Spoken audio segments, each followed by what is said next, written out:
പാലക്കാട്ടെ മുൻ യൂത്ത് കോൺഗ്രസ് നേതാവായ AK ഷാനിം തൻ്റെ സാമൂഹ്യമാധ്യമ പേജിൽ ഒരു കുറിപ്പ് എഴുതിയിട്ടുണ്ട്. യൂത്ത് കോൺഗ്രസിൻ്റെയും പിന്നെ വയനാട് മുൻ MP-യുടെയും വയനാട്ടിലേക്ക് കൊടുത്ത വീടുകളുടെ എണ്ണത്തെക്കുറിച്ചുള്ളതാണ് ആ കുറിപ്പ്. വയനാട്ടിൽ മുണ്ടക്കയിലും ചൂരൽമലയിലും മണ്ണിടിച്ചിട്ടുണ്ട്. അതിനുശേഷം പിന്നെ KPCC വീടുകൾ പ്രഖ്യാപിച്ചിരുന്നു. വയനാട്ടിലെ മുൻ MP-യും ഇപ്പോഴത്തെ ലോക്സഭാ പ്രതിപക്ഷ നേതാവും വീട് പ്രഖ്യാപിച്ചിരുന്നു. പിന്നെ യൂത്ത് കോൺഗ്രസും വീട് പ്രഖ്യാപിച്ചിരുന്നു. എന്നാൽ ഇതൊന്നും ഇതുവരെ ഒന്നുമായിട്ടില്ല.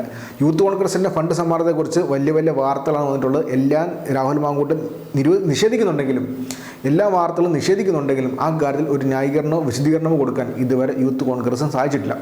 ആ സമയത്താണ് മാസങ്ങൾക്ക് മുൻപ് മാത്രം യൂത്ത് കോൺഗ്രസിൽ നിന്ന് രാജിവെച്ച് പുറത്തു വന്ന AK ഷാനിബിൻ്റെ ഈ കുറിപ്പ് വളരെ രസകരമാവുന്നു, ചർച്ചാ വിഷയമാവുന്നു. അതിൽ ഷാനിബ് പറയുന്നത് ഇങ്ങനെയാണ്: ആകെ ഒരു 100 ഉള്ളൂ.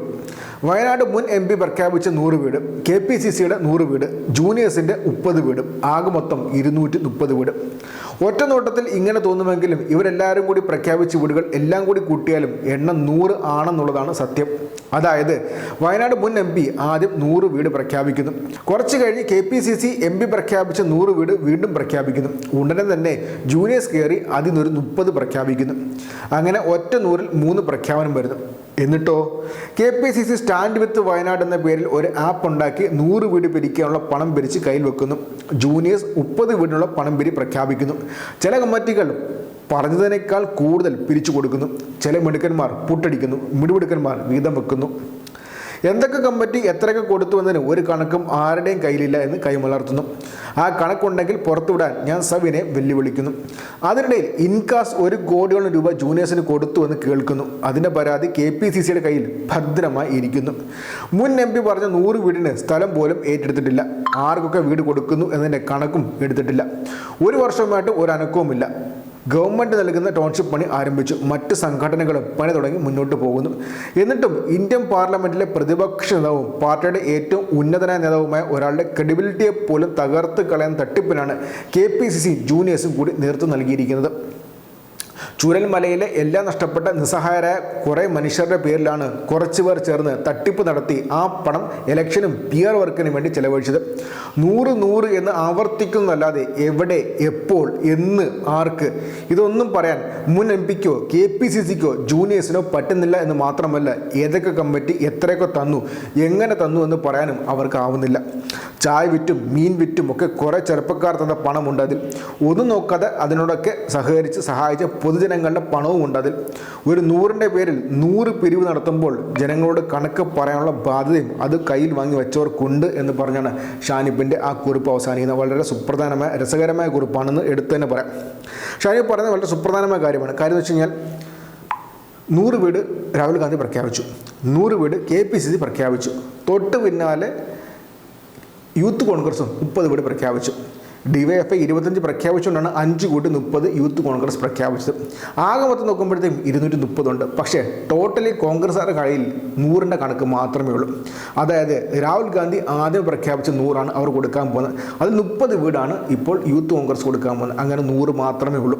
പക്ഷേ ഇതിനു വേണ്ടി എത്ര രൂപ പിരിച്ചു എന്ന കാര്യം ചോദിച്ചു കഴിഞ്ഞാൽ അതിന് ഉത്തരമില്ല. യൂത്ത് കോൺഗ്രസ് എത്ര പിരിച്ചു? 88 ലക്ഷമാണ് പിരിച്ചതെന്നാണ് രാഹുൽ മാങ്കൂട്ടം പറയുന്നത്. പക്ഷേ അതിനേക്കാൾ കൂടുതൽ തുക എത്തിയെന്നാണ് ഇപ്പോൾ സമൂഹ മാധ്യമത്തിൽ ചർച്ച വന്നുകൊണ്ടിരിക്കുന്നത്. അതുമാത്രമല്ല, ഈ കോൺഗ്രസിൻ്റെ പ്രവാസി സംഘടന ഇൻകാസ് വലിയൊരു തുക യൂത്ത് കോൺഗ്രസിന് പിരിച്ചു കൊടുത്തു എന്ന കാര്യം കൂടി ഇപ്പോൾ സമൂഹ മാധ്യമത്തിലുണ്ട്.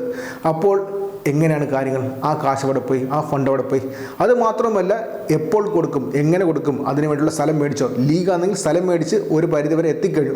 അവരെന്തായാലും വീട് പണിയുടെ ബാക്കി പരിപാടി, ഒരുപാട് പ്രശ്നങ്ങൾ അവരുടെ സ്ഥലത്തിനകത്തും അവരുടെ നടപടിക്കകത്തും അവരുടെ ഇടപാടുകളുണ്ടെങ്കിലും അവർ ഒരു പരിധിവരെ സ്ഥലം മേടിച്ച് കഴിഞ്ഞ് അടുത്ത പദ്ധതിയുമായിട്ട്, എന്ന് വെച്ചാൽ എന്താണ് ചെയ്യാൻ പോകുന്നത്, എങ്ങനെയൊക്കെയാണ് വരാൻ പോകുന്ന കാര്യത്തിൽ ഒരു തീരുമാനമായിട്ട് മുന്നോട്ട് പോയിക്കൊണ്ടിരിക്കുകയാണ്. അവരെയും ക്രമക്കേടുണ്ട് എന്ന കാര്യം സംശയമുണ്ട്. പക്ഷേ ഇന്നലെ പോലും ലീഗ് കുറച്ചുകൂടി മുന്നോട്ട് പോകുന്നുണ്ട്.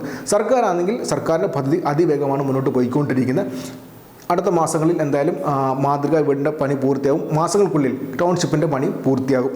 അങ്ങനെയാണ് കാര്യം മുന്നോട്ട് പോയിക്കൊണ്ടിരിക്കുന്നത്. അപ്പോൾ കോൺഗ്രസിൻ്റെ കാര്യം എന്തായാണ് ചോദിക്കുന്നത്? മുൻ യൂത്ത് കോൺഗ്രസ് പ്രവർത്തകനായ ഷാനിബിൻ്റെ ചോദ്യം വളരെ പ്രസക്തവുമാണ്. കാര്യം വെച്ച് കഴിഞ്ഞാൽ ഇന്ത്യയിലെ കോൺഗ്രസിൻ്റെ ഏറ്റവും ശക്തനായ, ഏറ്റവും ക്രെഡിബിലിറ്റി ഉണ്ടെന്ന് അവർ അവകാശപ്പെടുന്ന നേതാവാണ് രാഹുൽ ഗാന്ധി. ആ രാഹുൽ ഗാന്ധിയാണ് 100 വീട് പ്രഖ്യാപിച്ചത്. ആ രാഹുൽ ഗാന്ധി പ്രഖ്യാപിച്ച ആ കാര്യത്തിന് ഇപ്പോൾ എന്തായി? അതിന് ആൻസർ എന്താണ്, ആ ക്രെഡിബിലിറ്റി ഉള്ള ആ വാക്കുകൾക്ക് ജനങ്ങൾ കൊടുക്കേണ്ട വില എന്താണ് ഇപ്പോൾ ചോദിച്ചുകൊണ്ടിരിക്കുന്നത്. ആ ക്രെഡിബിലിറ്റിയെ, ആ വിശ്വാസ്യതയെ, രാഹുൽ ഗാന്ധിയുടെ വിശ്വാസ്യത വരെ ചോദ്യം ചെയ്യുന്ന നിലപാടാണ് സംസ്ഥാനത്തെ KPCCയും യൂത്ത് കോൺഗ്രസും നടത്തിയിരിക്കുന്നതാണ് ഇവിടെ AK ഷാനു സൂചിപ്പിക്കുന്നത്. അത്ര സുപ്രധാനമായ ചോദ്യമാണ്. ഈ വയനാട്ടിലെ ഈ കോൺഗ്രസിൻ്റെ ദുരിതാശ്വാസ പദ്ധതിയെക്കുറിച്ച് ചോദ്യങ്ങൾ ചോദിക്കേണ്ടത് ലോക്സഭാ പ്രതിപക്ഷ നേതാവിനടുത്താണെന്ന് ഏറ്റവും സുപ്രധാനമായി പറഞ്ഞിരിക്കുകയാണ് AK ഷാനു.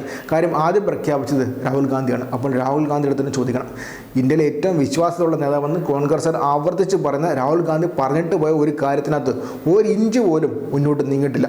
അതിനുവേണ്ടി പണപ്പിരിവ് നടത്തിയെങ്കിലും ആ പിരിച്ച പണം എവിടെ എന്ന കാര്യത്തിൽ കോൺഗ്രസിന് ഉത്തരവുമില്ല. അപ്പോൾ ആരുടെ വിശ്വാസ്യതയാണ് അവിടെ ചോദ്യം ചെയ്യപ്പെടുന്നത്? അത് രാഹുൽ ഗാന്ധിയുടേതാണ്. അത് തന്നെയാണ് ഇവിടെ AK ഷാനു ചോദിക്കുന്നത്. രാഹുൽ ഗാന്ധിയെ വരെ വെട്ടിലാക്കിയിരിക്കുകയാണ് കോൺഗ്രസ് എന്ന കാര്യമാണ് ഇതിൽ സൂചിപ്പിക്കാനുള്ള.